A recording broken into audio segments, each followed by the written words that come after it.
मैं तो इसका जो है वो हिस्टोरिकल अगर लूँ तो आप देखें, I take it from Iraq Iran war.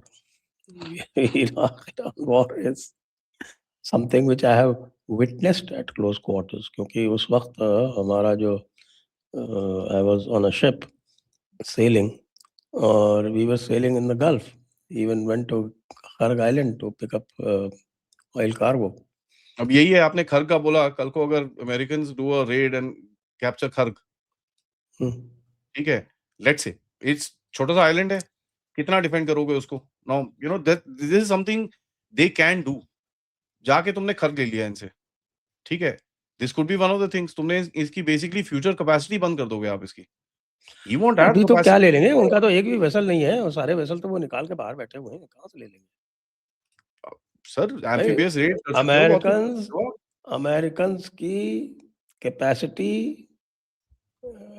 Casualties लेने की इस वक्त नेक्स्ट टू जीरो है। वो जो 6 जिनको बता रहे हैं, जिनको 6 को बता रहे हैं, उन 6 को लेके ही वहां पे बवेला मचा हुआ है नहीं, नहीं, आई यू नो अमेरिका में। ऑनेस्टली टेलिंग यू सर, बवेला तो वो सब चलता रहता है अमेरिका में। मैं आपको बड़ा क्लियरली बताऊँ, अगर ये करना चाहें, they will pull it off, because जो दोनों तरफ की जो मल्टी पार्टी है ना सर, दोनों का हाथ है कि हाँ, ठीक है, करो। So you know it's a little little weird right now. Anyway, हम थोड़ा साइड ट्रैक कर गए। जो मैं बोल रहा था, वो मैं ये बोल रहा था कि भाई, आप याद करें कि जब वो इराक ईरान वॉर हुआ था, उस वक्त तो अ, ईरान की हालत काफ़ी ख़राब थी, और देयर प्रिपरेशन आईआरजीसी इस फॉर्म में नहीं थी। इनके जो स्ट्रक्चर्स थे वो पुराने थे, जिनमें इनको ये भी नहीं था कि साहब कि ये हमारे फेथफुल हैं भी कि नहीं है। ऐसी सिचुएशन में, जबकि आपका ये जो पूरा का पूरा जो अरबिक एरिया है, और काफ़ी कुछ यहाँ पे जो भी प्लेन एरिया है, आपका 70% ईरान तो हिली है वैसे भी। इट्स मोर हिली देन अफगानिस्तान। या पीपल या डोंट रियलाइज दिस। अगर ज्योग्राफी देखेंगे तो पाएंगे कि इसके जो total number of total hilly area is more than Afghanistan. ऐसी सिचुएशन में ऑलमोस्ट 1/3 एरिया पहले इराक ने ऑक्यूपाई कर लिया, then they pushed back. Stalemate हुआ, 9 साल तक चलता रहा ये झगड़ा, और उसके बाद फिर Iraq had to eat humble pie, और Iraq was doing it on behalf of America. और उस वक्त तो भैया अमेरिका वाकई सुपर पावर था। आज की डेट पे तो खाली हल्ला करने के लिए सुपर पावर है। हुँ? इंडिया के आगे बस ये है कि बातें बड़ी-बड़ी करो। इंडिया से कहो कि प्लीज़ यार, ज़रा थोड़ा वो रशियन ऑयल ले लो ना, थोड़ा सिचुएशन ईज़ हो जाएगी। नहीं तो ऑयल जो है वो जा रहा है, और हमारा प्रेसिडेंट जो है वो ऑलरेडी -21 पे चल रहा है रेटिंग में, और नीचे चला जाएगा, पेट्रोलियम और बढ़ जाएगा तो फिर हालत ख़राब हो जाएगी। और ऊपर से क्या, we have given permission, stupid fools. वो तो सर आज आ देखिए गया ऐसा ना है। स्टेटमेंट। अभी स्टेटमेंट आया, देखा ना आपने? इंडिया ने स्टेटमेंट दिया, we have never taken permission और we will never do. Sir वो तो देखिए ऐसा है, this is you know this is the second time they are coming to us कि भैया बचा लो यार, ना करो, थोड़ा तेल-वेल ले लो, ये कर लो, बैलेंस कर लो। अब you will have to take something in return, and मेरे हिसाब से जो अभी गैस का जो चीज़ें हैं ना, जो अभी थोड़ा-सा यहाँ पर शॉर्टेज चल रही है गैस की, I think you will take that from USA. ठीक है, हम लोग ये करते हैं।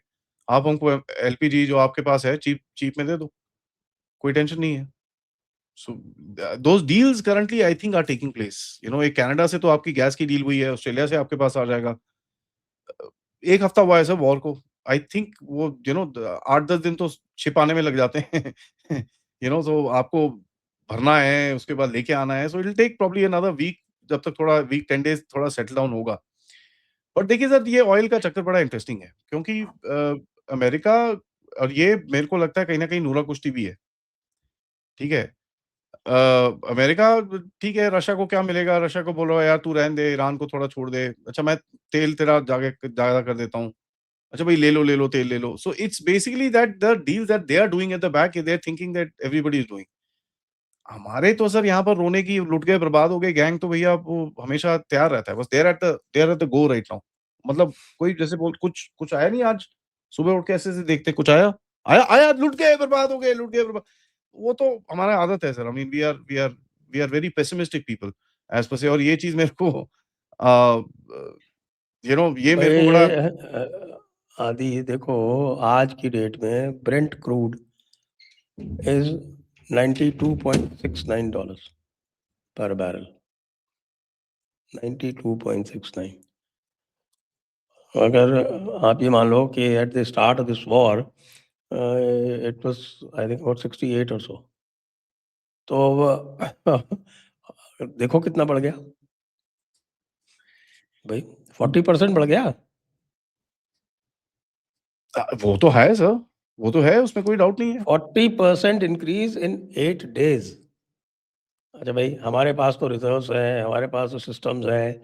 आज सरकार ने कह दिया कि भाई हम तो अभी कोई प्राइसेस वाइसेस नहीं बढ़ा रहे पेट्रोल और डीजल की, और हम रशिया से और लेके कर लेंगे। रशिया से वैसे भी हम 1 मिलियन बैरल पर डे ले ही रहे थे, प्रॉब्लम क्या है उसमें। अब अमेरिका में अगर गैस $5 की हो गई तो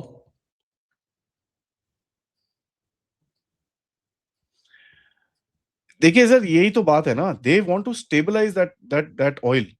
ये जो थोड़ा ऑयल का चक्कर है, इसको स्टेबलाइज़ करना। तभी आपको लेके आ रहे हैं कि साहब you got one of the highest capacities of, क्या बोलते हैं ना, रिफाइनिंग। तो वो बोलते हैं भैया आ जाओ, आप लो थोड़ा रिफाइन करो, put it back into the market. And ये तो खुद ही बोल रहे हैं सर। जो उसका क्रिस राइट है, जो जो भी सेक्रेटरी है, whatever, he said that oh we are allowing India, उसने ट्वीट लिखा। बट उसका अगर आप स्टेटमेंट सुने, वो बोल रहा है we reached out to India. भाई अलाउ और रीच्ड आउट में बड़ा डिफरेंस होता है साहब। अलाउ मतलब आप क्यों, okay fine do it.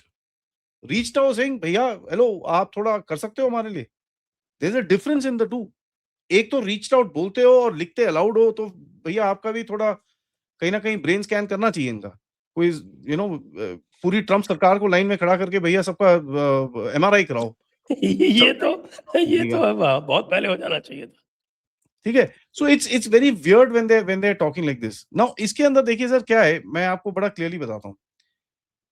When you look at जो जो इस टाइम पे चीज़ें चल रही हैं इनके अंदर, they need to figure out how to balance this thing out. किसी तरह से इसको बैलेंस करें, किसी तरह से इसको थोड़ा सेट करें, एंड आपको दिखेगा कि हाँ भाई, oh then we can declare victory. इस टाइम पे वो तभी विक्ट्री नहीं करना चाह रहा, बिकॉज़ अगर वो कहीं न कहीं अभी इस टाइम पे कुछ करेगा, तो इट विल सीम लाइक ओ जी देखो, ये तो साला कुछ जीता-जूता नहीं, तेल की भी प्राइस बढ़ गई और कुछ मिला नहीं।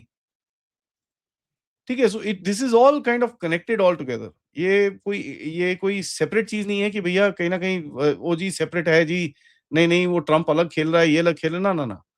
This is all together. So he is trying to rebalance itself. एक चीज़ और हो सकती है सर, एक चीज़ और ये हो सकती है कि he can basically over inflate himself out. ठीक है? इसका ये इनकी करतूतें काफ़ी टाइम से हैं, और इन्होंने कुछ डिसीजंस ले भी रखे हैं कि भाई 2-3 हज़ार पर अमेरिकन फैमिली को किस तरह दें। दो $2000 की एक बारी बात हुई, $2500 की एक बारी बात हुई। So they could try and over inflate things, मतलब इन्फ्लेशन बढ़ने दो, inflate yourself out of the game. तो वो भी हो सकता है, उसके अंदर कोई डाउट नहीं है। तो there is a lot of possibilities which can actually take place at the moment. And but internally see I will tell you what sir, जो इनका यूनिपार्टी है, जो ये सारे लोग एक साथ बैठते हैं, उनमें कहीं न कहीं मेरे को यूनिसन दिखता है कि दे आर बोथ इंटरेस्टेड कि हाँ, ठीक है यार, this Iran business needs to get set. और इसके ऊपर अगर आप देखें सर, तेल के बारे में तो बड़े खुले में बोलना शुरू हो गए, हमको ये तो ईरानियन तेल तो हमारा है, ये तो हमारा है भाई, हमने तो तेल लेना है। इसके अंदर ये तो खुले में बोल रहे हैं ये चीज़। So it it basically tells you कि भाई हाँ, तेल का इनको तो भाई, ज़रा थोड़ा दुनिया में जो भी रिसोर्स है वो ट्रम्प का है, ये आपको भाई पता है। वो तो बेशर्म है, और एक तरह से बिल्कुल क्या कहें उसको। somebody told me the other day from America, very much from America, कि what we have is a gangsters government, और चीफ गैंगस्टर जो है उनका जो बॉस है, वो गॉडफादर, वो ट्रम्प है। तो वो तो चल रहा है मामला, आप देख ही रहे हो। तो वो तो है ये तो सर। ये तो सरकार है ही इसी तरह की। अभी मैं देख रहा था कंवल सिब्बल साहब का ट्वीट कि भाई इन्होंने एक नई तरह की डिप्लोमेसी है जिसमें there is no diplomacy, it's only belligerence and threatening people, that's the only language that they seem to know. Sir दे बाकी यू जो नो आई आपको नो मैं एक थोड़ा-सा सॉरी मैं इंटरजेक्ट कर रहा हूँ। This is how they have been all through. मेरे को एक बार ही बता दीजिए वेयर द अमेरिकन्स इस तरह नहीं थे। एक नहीं, तो नहीं, सर नहीं, अभी ये क्या हो रहा है नहीं, एक इतनी बदतमीजी नहीं करते थे भाई कभी भी। अरे नहीं, नहीं, नहीं, नहीं, नहीं, नहीं, नहीं, आई डिसएग्री सर बिकॉज़ अगर आप देखिए, मैं आपको बताता हूँ and I will give you with examples. Either you are with us or against us. George Bush, ठीक है वो सर? तो पाकिस्तान को बोला था ना भाई। नहीं, नहीं, सर दुनिया को बोला था पहले उसने। उसके बाद then he went to Pakistan, ठीक है? सेकंड, आपके साथ हिलरी क्लिंटन आपके फॉरेन मिनिस्टर के साथ में बैठ के बोल रही है you will not buy Iranian oil 2012, ठीक है? सो ये तो sir they have been like this and they have done this before. ये तो करते हैं ये इस तरह की behaviour. They have got it in their DNA. ये जो आके हर 2 मिनट में हर किसी कंट्री को धमकाना, by the way the sanctions जो लगते थे इधर पे हम इसको सैंक्शन कर रहे हैं, उसको sanction, that is that only. Only thing is Trump एक बदतमीज इंसान है और उसकी बदतमीजी दुनिया में बेसिकली चारों तरफ फैलती है और आग की तरह फैलती है। He's just बदतमीज। The rest of them did it with थोड़ा सा, oh, you know, we are utterly concerned about the religious freedom in India. You know, it is very important that the government looks at it. You know, otherwise we will have to look at punitive actions into ensuring certain policy changes are immediately made. Otherwise, it'll be very difficult for us to do this. Oh, India must be on the right side of history. How many times have we heard that? Hundreds of times.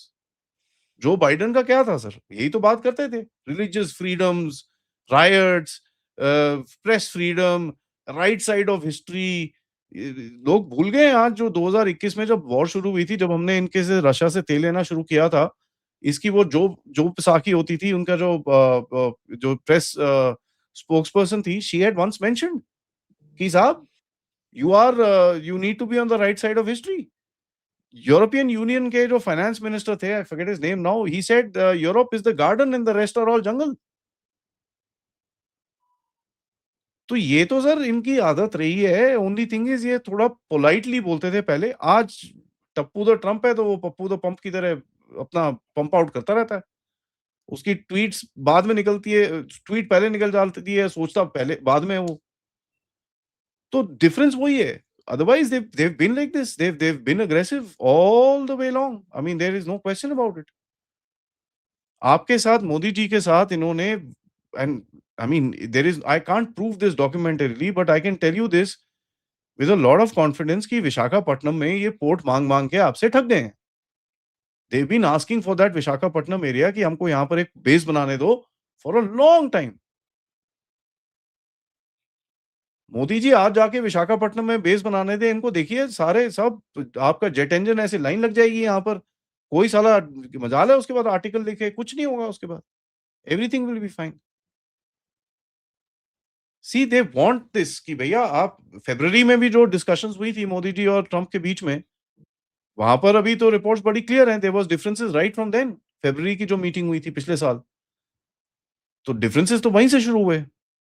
उसके बाद जो differences बाहर निकले during operation Sindoor and all that stuff, वो तो बाहर expose हुआ, but differences तो उसी टाइम पे थे। इन्होंने सोचा बुला के, ओए मोदी साइन कर इसको, उसने बोला नहीं मैं नहीं करता। तो फंस गए ये लोग जाके, फिर झगड़े-वगड़े हुए और उसके बाद देखिए किस किस तरह ये नीचे गया। So this is how they've been, sir. I somehow people have to recognize, and behind closed doors they would do the same things. And I'm sure the good Foreign Secretary Kanwal Sibal साहब, I speak to him very often. मैं उनसे ये सवाल अपने platform पे पूछूंगा कि साहब डोर के पीछे ये ऐसी बिहेव करते थे क्या? And I'm sure he will say yes.